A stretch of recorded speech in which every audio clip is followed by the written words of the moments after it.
Mereka selalu dibuat terburu-buru, selalu dibuat nggak tenang, menggebu-gebu dan lain sebagainya. Tapi sebenarnya mereka tuh pengen untuk bersikap lebih tenang, pelan-pelan. Nah, cuman nggak bisa. Gimana ininya Pak Faiz ya? Tipsnya? Sulit ya memang, karena memang zaman hari ini itu memang di antara pencirinya serba cepat. Apa saja serba cepat. Jangankan yang besar-besar ya. Sekedar nge-share informasi saja kan kita balapan itu kan. Iya. Ada teman sakit, teman meninggal, siapa yang lebih dulu mengabarkan itu kan rasanya bangga. Wah, saya lebih tahu duluan lebih. Jadi apa saja sekarang orang pinginnya serba cepat. Ya kalau bahasanya orang modern itu kan inginnya efektif, efisien. Nah itu penerjemahnya kadang-kadang jadinya instan. Efektif, efisien ini terus sering diterjemahkan jadi instan. Apa-apa ingin segera, ingin cepat. Nah memang problemnya adalah kalau kita hidup hanya mengandalkan kecepatan, efeknya nanti dua. Yang pertama kita tidak bisa menikmati hidup. Hidup serba cepat itu kan kayak dikejar-kejar terus. Iya. Ngos-ngosan. Iya, ngos-ngosan. Yang kedua, banyak hal terlewatkan. Jadi waktu itu kan kalau kita tidak perhatikan misalnya di sekeliling kita banyak hal bermanfaat. Begitu kita pinginnya cepat saja, mungkin kita bisa dapat 5, tapi cuma dapat 2. Karena keinginan cepat itu tadi. Dan mungkin ini juga Pak Faiz ya, akhirnya ada hal-hal yang sebenarnya menarik atau penting bahkan tapi terlewatkan. Iya.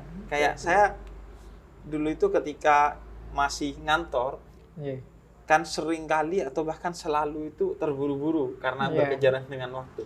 Nah akhirnya ada teman-teman tuh yang cerita, oh di sana tuh ada taman bagus, ada kafe bagus, yang sebenarnya tiap hari saya lewati. Tapi saya gak ngeh gitu, karena terburu-buru. Iya, karena kita terburu-buru. Kalau pakai bahasa lain, kalau kita selalu dengan mode terburu-buru, khawatirnya dangkal. Jadi kalau ilmu misalnya terburu-buru, ya hasilnya dangkal. Jadi ngertinya hanya itu, dia tidak telaten untuk sabar, mungkin banyak hal lain yang harus saya ketahui. Itu kalau dalam hal ilmu.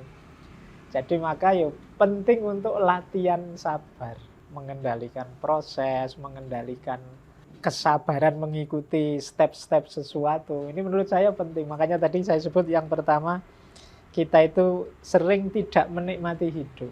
Orang itu kalau mengejar kesuksesan ya, mencari keberhasilan ya, segera ingin hidupnya naik derajatnya ya. Tapi yang sering orang lupa itu menikmati step demi step, tahap-tahap dalam hidupnya ini. Ini yang kemudian ya bahasanya tadi ingin cepat, tapi padahal proses itu kan juga perlu kita nikmati. Itu antara efeknya. Tapi ya memang generasi hari ini mungkin sejak lahir sudah terkondisikan begitu.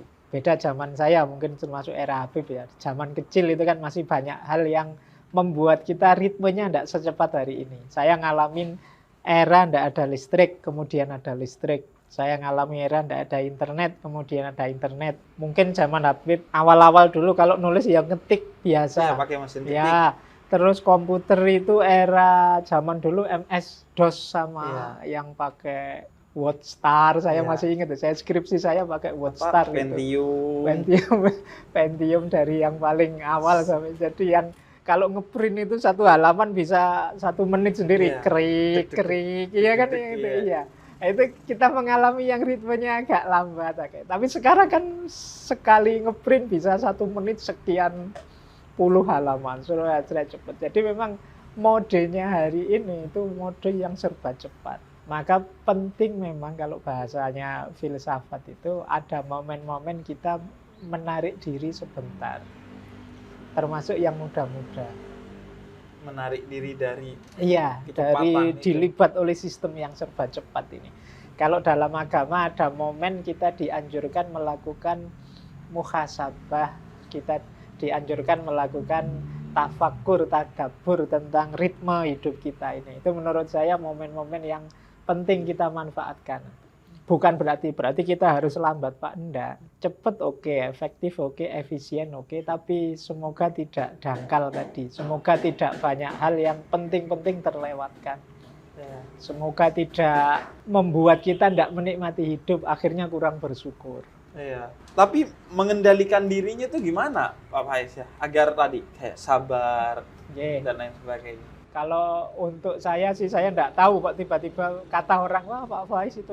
Padahal mungkin ya enggak juga, ya kadang-kadang ya gelisah juga, kadang-kadang ya bingung juga, kadang-kadang ya rasanya terburu-buru juga pasti ada itu.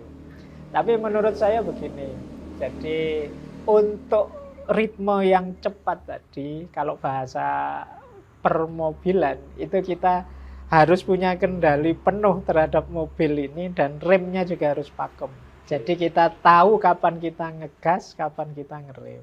Jangan gas terus. Naik kendaraan itu kadang, saya kok gini ya, itu mungkin perlu menarik diri sebentar.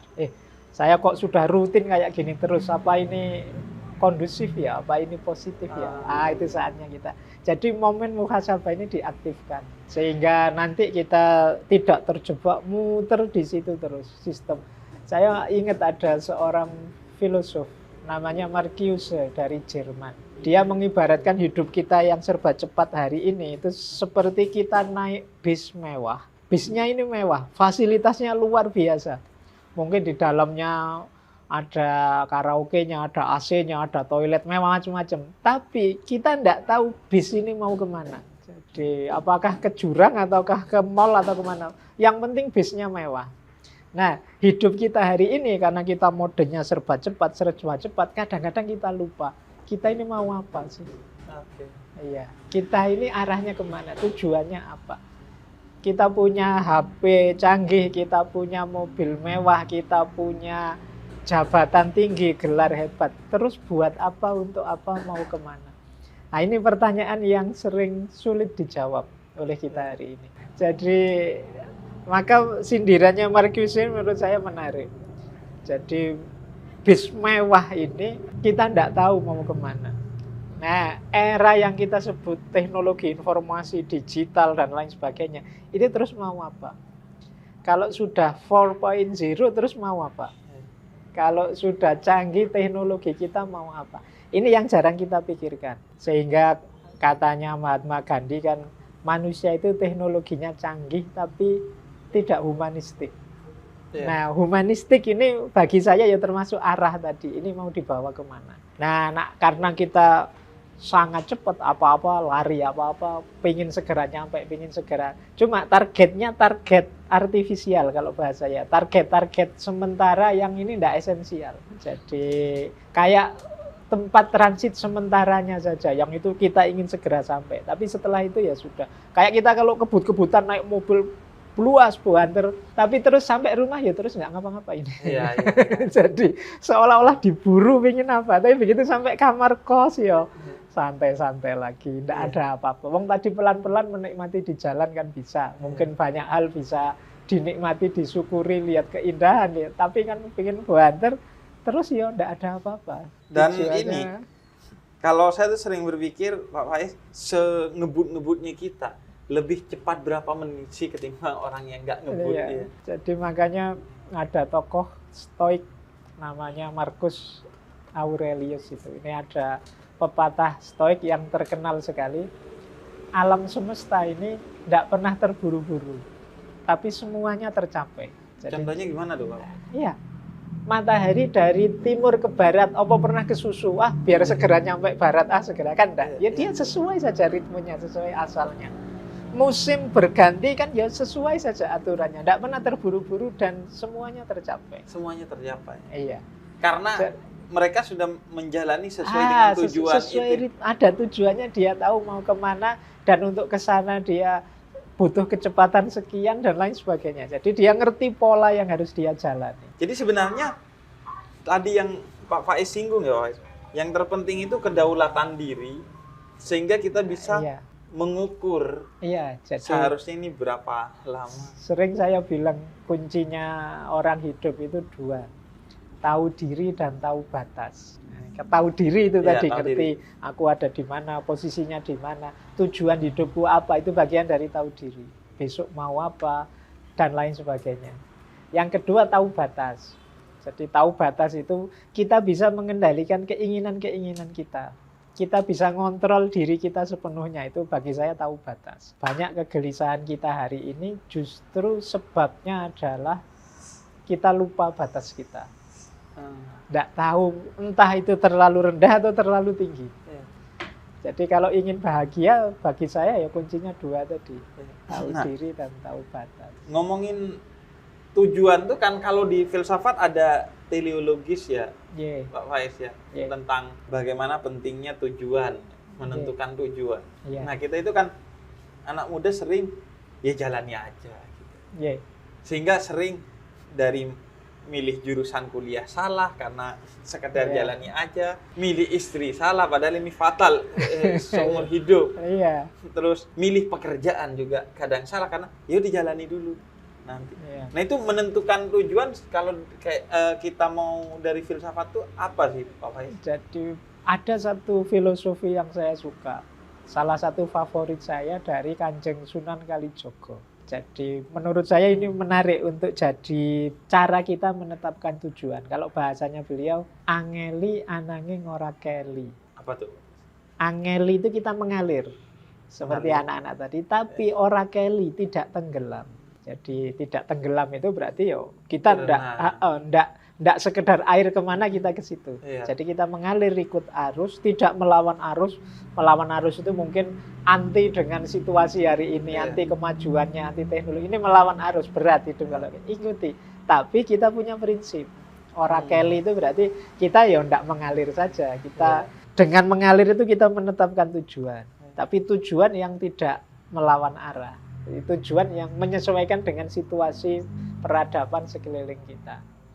Jadi berarti dibutuhkan dua keahlian, memahami situasi dan memahami diri.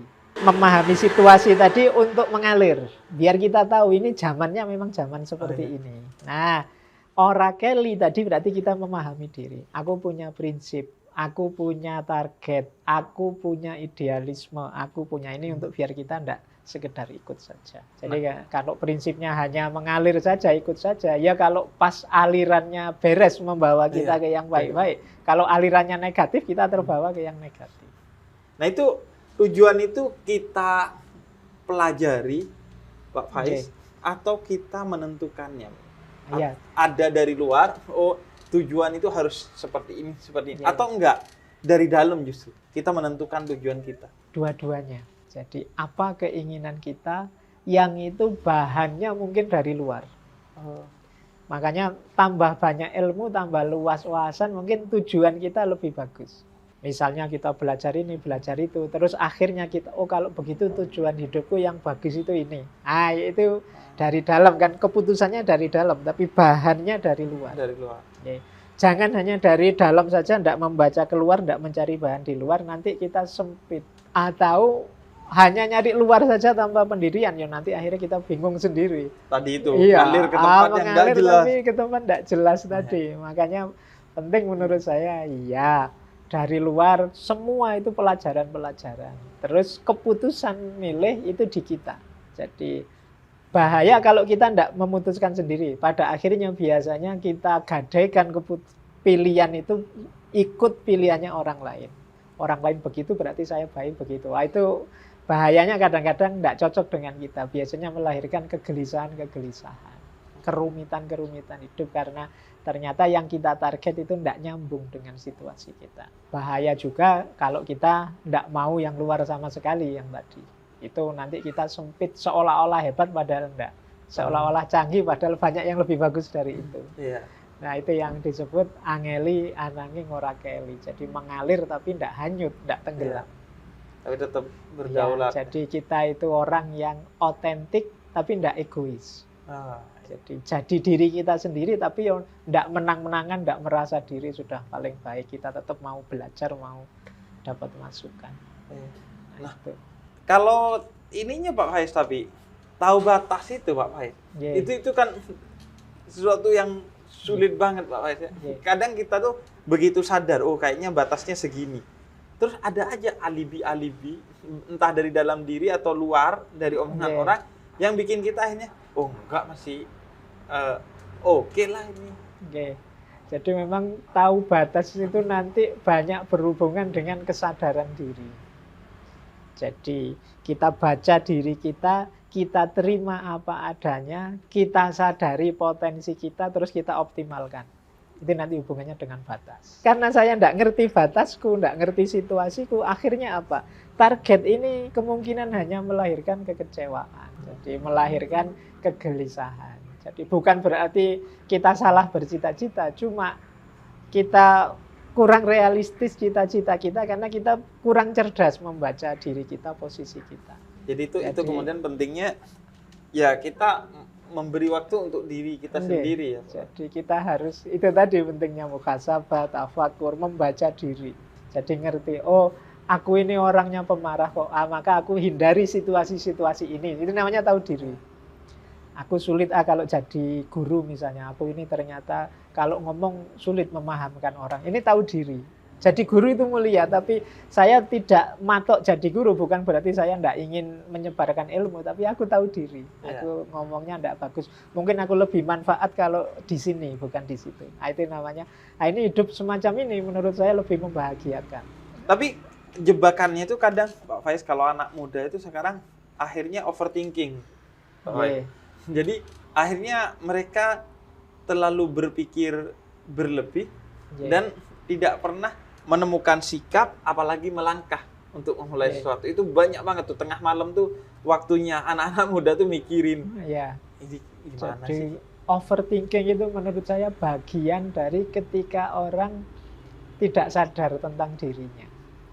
Tidak tahu tentang dirinya. Overthinking itu orang yang mengerahkan daya pikirannya di situ tentang sesuatu yang dia sendiri mungkin sulit memecahkannya. Dipikir terus tidak diputus-putuskan, muter bulat terus di situ, tidak ada jalan keluarnya. Nah, di antara orang tahu diri itu dia sadar batasnya. Ini memang masalah rumit. Aku bukan ahlinya. Berarti ya sudah stop. Nah, itu menurut saya salah satu solusinya overthinking itu malahan. Kita tahu diri. Sudahlah, memang bukan wilayahku. Kalau katanya Konfusius kan, kita menemukan yang pas, yang cocok itu kan jalannya 3. Ada meniru orang lain, ada berpikir sendiri, ada ngalami sendiri. Nah, yang pertama ini mudah, enak. Yang kedua ini berat, kayak mikir tadi, overthinking tadi. Yang ketiga ini pahit, kata Konfusius. Ngalami tabrakan dulu baru belajar, oh berarti saya nggak boleh. Berarti saya itu kan harus hati-hati. Jadi yang pengalaman ini baik. Nah yang kedua yang berpikir sendiri, refleksi sendiri, ini berat. Memang tidak semua orang bisa. Kalau kita tidak sadar kapasitas kita, akhirnya overthinking. Gelisah terus tentang dirinya. Ada jalan paling mudah, meniru. Jadi orang-orang yang mungkin menurut kita baik, kita idolakan. Ya disebut mudah juga, tidak terlalu juga, karena kadang-kadang kita salah idola juga bisa meleset. Tapi ini maksudnya tidak mengerahkan daya berat seperti kita overthinking tadi, berpikir kok ya guruku yang ini kok nyaman ya, enak, saya tiru saja lebih enak. Ini lebih ringan. Kita tinggal mengambil yang insya Allah kalau kita asal tidak salah pilih juga ya insya Allah pas caranya. Ini yang disebut mudah. Jadi kalau saya memahami diri itu ya seperti itu juga tadi. Kita sulit, Pak, saya batasnya di mana, anunya di mana. Boleh kalau bahasa akademinya nyari benchmark. Saya kalau jadi kayak orang itu mungkin bisa kok. Nah ini mudah. Jadi, kalau saya meniru beliau yang hanya seperti itu misalnya, hanya dalam tanda petik ya, mungkin saya mampu kok. Kalau sekedar jujur tawaduk saya bisa kok. Tapi kalau yang hafal Quran itu saya tidak mampu. Nah itu loh. Jadi meniru lebih mudah ini. Tapi kalau berpikir sendiri kadang-kadang yang memang perlu kapasitas tertentu. Berat. Tapi bagus kalau bisa. Kalau bahasanya anak muda itu ATM, amati, tiru, tapi yang modifikasi agak bedanya sesuai kita. Jadi ada yang ditiru itu lebih mudah memang. Cuma ya kuncinya memang awas salah pilih yang ditiru. Karena begitu salah idola ya nanti kayak tadi akan melahirkan masalah baru nanti. Itu berarti balik lagi ke batas kita dalam ngefans ke orang ya, Pak Faiz ya? Iya, nanti ada hubungannya dengan itu juga.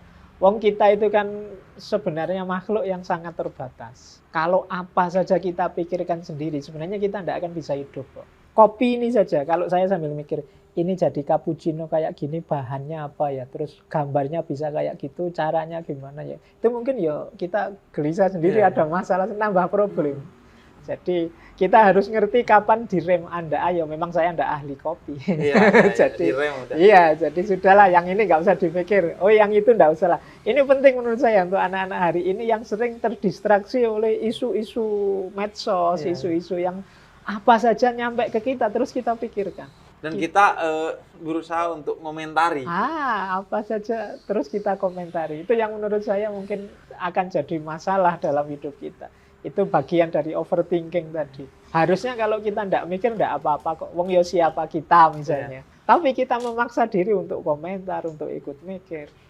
Akhirnya sebenarnya yang kena dampak efeknya malah kita sendiri. Kita jadi gelisah, kita jadi tiba-tiba punya masalah baru, bahkan kadang-kadang punya musuh yang baru karena beda perspektif. Nah itu karena kemampuan rem tadi yang kurang pakem. Jadi ada kalanya kita begitu ada isu, oh ini bukan wilayah saya, ya sudah. Ada kalanya gitu saja. Mungkin banyak hal justru lebih baik begitu. Kalau saya bilangnya kalau kita sering overthinking, jangan-jangan kita ini bakat untuk sekolah filsafat. Karena filsafat itu kan mikirin sesuatu yang menurut orang berlebihan. Ngapain kamu mikirin hal-hal begitu? Bisa begitu juga. Atau juga sebenarnya enggak filosofis. Enggak filosofis. Iya, karena filsafat itu cinta kebijaksanaan. Kebijaksanaan itu orang yang ngerti kapan maju, kapan mundur. Itu bijaksana. Kapan harus berhenti, kapan harus lanjut. Sehingga ya nggak akan overthinking. Iya, nggak akan overthinking. Jadi makanya kalau ada orang, wah filosof itu ngeyelan, nggak bisa kalah kalau debat. Kalau ada orang sangat ngeyelan, bagi saya malah bukan filosof. Iya. Justru dia tahu diri. Dia nggak tahu titik kebenaran di mana yang saya harus berhenti. Oh ini sudah. Jadi kalau orang ngeyel itu kan salah benar, dia ingin menang. Nah, kalau orang tipenya ini bagi saya malah bukan filosof. Justru filosof itu orang yang mau, oh iya engkau lebih benar. Itu bagi saya filosof. Dia mau berkomitmen pada kebenaran, bukan pada egonya. Nah, kalau berdamai dengan orang yang mungkin lebih benar, itu relatif mudah ya Pak Faiz. Tapi berdamai dengan orang yang salah. Ini problem kita di medsos. Kita udah tahu salah, kita benerin dia, tapi dia ngotot nih, Pak Faiz. Iya. Jadi memang ngobrol dengan orang yang ngotot, yang cara berpikirnya pokoknya itu ujian berat. Iya, itu sulit kita yang enggak bisa diberitahu pokoknya ini. Jadi itu titik, kalau bahasa saya ya, titik ketika kita harus kayak bahasanya Al-Quran itu, Rasulullah kan pernah juga diingatkan oleh Allah kan, innaka la tahdi man ahbabta itu. Bukan engkau yang memberi hidayah, tapi Allah. Tugas kita cukup menunjukkan menurutku yang benar ini. Menurut saya yang baik begini. Monggo dia menanggapi apa sudah sebenarnya di luar kuasa kita sudah. Makanya Nabi itu kan di beberapa kesempatan kan sering bilang, apakah sudah aku sampaikan? Itu maksudnya ya sudah aku sampaikan, perkara nanti kamu ikut apa enggak ya sudah di tanganmu masing-masing. Nah, jadi menurut saya titik bijaksananya adalah kalau dia memang gelas yang tertutup yang enggak bisa ditambah lagi, atau pintu yang tertutup yang enggak bisa dibuka lagi, ya sudah. Yang penting sudah kita ketuk agar dia membuka pintu, bahwa ditutup terus ya monggo. Dan mungkin bukan soal kitanya, tapi lebih ke soal waktu ya Pak Faiz. Mungkin suatu hari dia akan mikirin apa yang kita omongin. Kalau bahasa agama itu mungkin siapa tahu Allah ngasih hidayah pada suatu saatnya. Hari. Jadi dari kita hari. Tapi cuma loading mungkin, aja. Ya pancingan buffering. Jadi jalannya kita tapi tidak saat ini suksesnya. Mungkin hidayahnya kayak tadi buffering. Kayak tadi orang nemu kebenaran kadang-kadang bukan dari kata-kata tapi dari pengalaman yang dia alami. Mungkin peristiwa apa membuka mata dia. Oh iya ya. Berarti temanku dulu benar yang dikatakan begini. Mungkin akan ada itu. Makanya saya sering bilang tuh Pak Faiz, yang jauh lebih penting dari memberikan pesan yang baik adalah memberikan kesan yang baik. Agar kesan baik itu nempel sehingga suatu hari orang itu ingat kepada kita. Itu dulu omongannya salah tapi kok kesannya baik. Jangan-jangan benar tuh omongannya. Jadi biar tidak muncul mental block yang kita terus kayak WA itu kita diblokir oleh dia. Oh ya emang kalau kesannya buruk kan, oh ya pantas emang orang salah karena memang kesannya juga buruk sehingga pesannya nggak pernah dipikirin lagi. Jadi ya itu penting untuk kita hari ini karena hari ini kan zamannya memang bagi saya ya digital itu kan era komunikasi. Yang cirinya hari ini itu antara lain tindakan komunikasi lebih penting daripada makna komunikasi kalau hari ini. Gimana tuh contohnya? Jadi orang yang penting aku komen dulu, yang penting aku kelihatan dulu. Ini kan tindakan komunikasi. Tidak mikir maknanya, isinya, efeknya dan lain sebagainya. Yang penting hadir dulu. Iya. Beda kalau kita ngobrol gini kan kita sambil mikir, milih kata yang enak, jangan-jangan Habib tidak berkenan nanti. Kok sebentar. Itu kan kalau langsung gini kan ada mekanisme otomatisnya. Tapi di medsos kan kesadaran ini jarang muncul.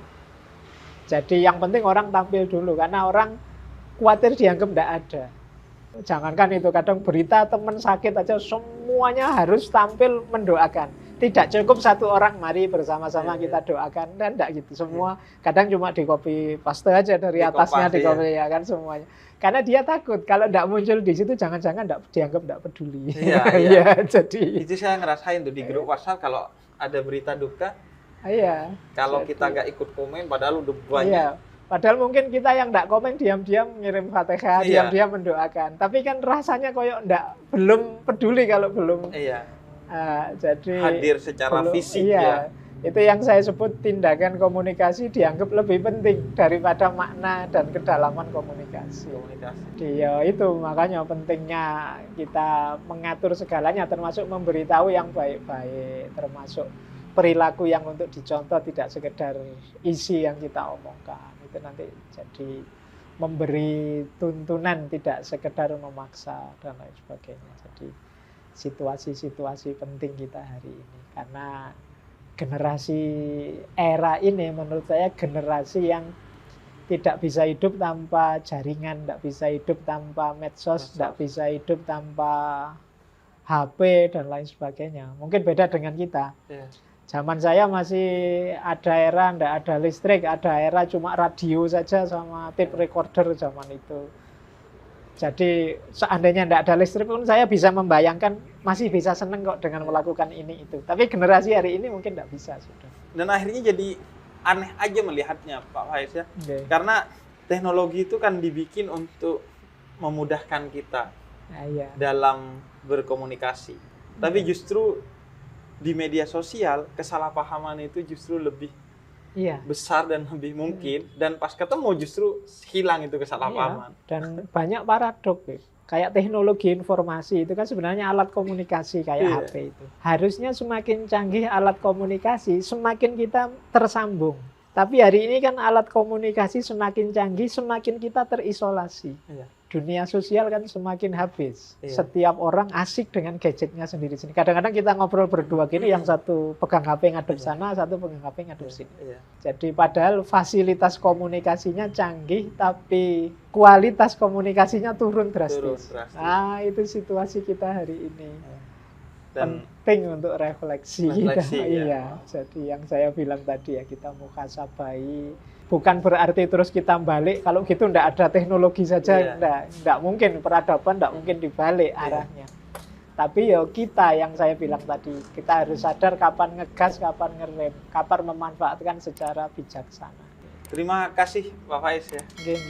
Ini obrolan ngalor ngidul yang penting manfaat.